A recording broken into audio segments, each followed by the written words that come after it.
પવિત્ર અને પાવન હનુમાનજી જન્મ જયંતીના શુભ અવસર પર પવનપુત્ર શ્રી હનુમાનજીના ચરણોમાં વંદન કરીને તમામ ભક્તોનું હાર્દિક સ્વાગત છે। આજના વિડીયોમાં આપણે જાણીશું કે હનુમાન જન્મ જયંતી ક્યારે છે, તેમની પૂજા કઈ રીતે કરવી અને હનુમાન જન્મ જયંતીનું આધ્યાત્મિક મહત્વ શું છે। ભારતીય સનાતન સંસ્કૃતિમાં દરેક તહેવાર પોતાની અંદર આધ્યાત્મિક ચેતના, શ્રદ્ધા અને જીવનના દર્શનનો ગહન સંદેશ ધરાવે છે। આ પવિત્ર તહેવારોમાંનો એક તહેવાર છે શ્રી હનુમાનજી જન્મ જયંતી, જે ભગવાન રામના પરમ ભક્ત, અસાધારણ યોદ્ધા અને મુશ્કેલીઓના તારણહાર ભગવાન હનુમાનજીની જન્મ જયંતી તરીકે ઉજવવામાં આવે છે। પૌરાણિક માન્યતાઓ અનુસાર શ્રી હનુમાનજીને ભગવાન શિવનો રુદ્ર અવતાર માનવામાં આવે છે, જેમણે ધર્મનું રક્ષણ કરવા માટે વાંદરાના રૂપમાં પૃથ્વી પર અવતાર લીધો હતો। તેમનું જીવન એ સત્યનો પુરાવો છે કે જ્યારે ભક્તિ અને સમર્પણની શક્તિ સાથે જોડવામાં આવે છે, ત્યારે અશક્ય પણ શક્ય બને છે। ચૈત્ર મહિનાની પૂનમના દિવસે ઉજવવામાં આવતો આ તહેવાર તે દિવ્ય ક્ષણની યાદમાં ઉજવવામાં આવે છે, જ્યારે પવનના પુત્ર હનુમાનજી અંજની માતાના ગર્ભમાંથી જન્મ્યા હતા। હનુમાન જયંતીનો પવિત્ર તહેવાર ચૈત્ર પૂર્ણિમાના રોજ ઉજવવામાં આવે છે। શ્રી હનુમાનજીના બાળપણના મજાક તેમની દિવ્યતાને પ્રતિબિંબિત કરે છે। એક પ્રખ્યાત દંતકથા અનુસાર બાળપણમાં તેમણે સૂર્યને લાલ ફળ સમજીને ગળી ગયા હતા। આનાથી સમગ્ર બ્રહ્માંડ અંધકારમાં ડૂબી ગયું। દેવતાઓની વિનંતી પર તેમણે સૂર્યને મુક્ત કર્યા। આ ઘટના તેમની અપાર શક્તિનો પુરાવો છે। શ્રી હનુમાન જન્મ જયંતી પર પવનના પુત્ર હનુમાનનું ધ્યાન કરવું જોઈએ। ધ્યાનમાં હું પવનના તે પુત્ર શ્રી રામના સંદેશા વાહક, જે મન જેટલા ઝડપી, ઇન્દ્રિયોના વિજેતા અને જ્ઞાનીઓમાં અગ્રણી છે, તેનો આશ્રય લઉં છું। ભક્તિનો સર્વોચ્ચ આદર્શ હનુમાનજીનું આખું જીવન ભગવાન શ્રી રામની સેવામાં સમર્પિત હતું।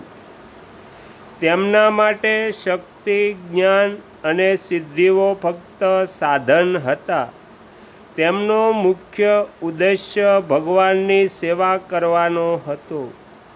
તેમણે ક્યારેય અહંકારથી પોતાની શક્તિ પ્રદર્શિત કરી નહીં, પરંતુ દરેક કાર્યમાં નમ્રતા અને સમર્પણને પ્રાથમિકતા આપી। ગોસ્વામી તુલસીદાસે તેમને મહાપ્રભુ અને મહાતપસ્વી કહ્યા છે, જે આજે પણ આ બ્રહ્માંડમાં તેમનો ત્યાગ અને સેવાના આદર્શોના કારણે અસ્તિત્વ ધરાવે છે। આ જ કારણ છે કે તેમની પૂજા ફક્ત શક્તિના પ્રતીક તરીકે જ નહીં, પરંતુ એક આદર્શ ભક્ત તરીકે પણ થાય છે। શ્રી હનુમાનજી સંકટ મોચન તરીકે પૂજનીય, તેમના ભક્તોના બધા દુઃખ દૂર કરનાર છે। એવું માનવામાં આવે છે કે નકારાત્મક શક્તિઓ એવા ઘરમાં પ્રવેશી શકતી નથી જ્યાં શ્રી હનુમાન ચાલીસાનો નિયમિત પાઠ કરવામાં આવે છે। તેમનું નામ પોતે જ એક દૈવી મંત્ર છે, જે ભય, દુઃખ અને તકલીફને દૂર કરવામાં સક્ષમ છે. હવે આપણે જાણીશું હનુમાન જન્મ જયંતિના દિવસે પૂજા કઈ રીતે કરવી. તો શ્રી હનુમાન જન્મ જયંતિ પર સવારે સ્નાન કરો અને ઉપવાસ કરવાની પ્રતિજ્ઞા લો. ત્યારબાદ હનુમાનજીની મૂર્તિ અથવા ચિત્ર સામે દીવો પ્રગટાવી અને નિર્ધારિત પૂજા કરો. પૂજામાં ખાસ કરીને આ વસ્તુઓ અર્પણ કરો: સિંદૂર અને ચમેલીનું તેલ, લાલ ફૂલો, ગોળ અને ચણા અને બુંદીના લાડુ. આ દિવસે શ્રી હનુમાન ચાલીસા, સુંદરકાંડ અને બજરંગ બાણનો પાઠ કરો. ઉપવાસ કરો અને સાંજે પ્રસાદનું વિતરણ કરો અને તેનું સેવન કરો. મંદિરમાં ભજન, કીર્તન, સતત પાઠ અને વિશેષ આરતીઓનું આયોજન કરવામાં આવે છે. આ બધામાં ભાગ લેવાનું ભૂલશો નહીં. શ્રી હનુમાનજી આપણને પ્રેરણા આપે છે કે સાચી શક્તિ બીજાઓના કલ્યાણમાં રહેલી છે. તેમણે હંમેશા ધર્મનું રક્ષણ કરવા અને ભગવાનની સેવા કરવા માટે પોતાની શક્તિનો ઉપયોગ કર્યો. તેઓ આપણને શીખવે છે કે અહંકારનો ત્યાગ કરીને અને સમર્પણ સાથે કાર્ય કરીને આપણે જીવનમાં સફળતા અને સંતોષ બંને પ્રાપ્ત કરી શકીએ છીએ. શ્રી હનુમાન જન્મ જયંતિ એક આધ્યાત્મિક પ્રસંગ છે જે જીવનને યોગ્ય દિશા આપે છે. આ પવિત્ર દિવસે જો આપણે શ્રી હનુમાનજીના આદર્શને આપણા જીવનમાં સમાવીએ તો આપણું જીવન ચોક્કસપણે સુખ, શાંતિ અને સફળતાથી ભરાઈ જશે.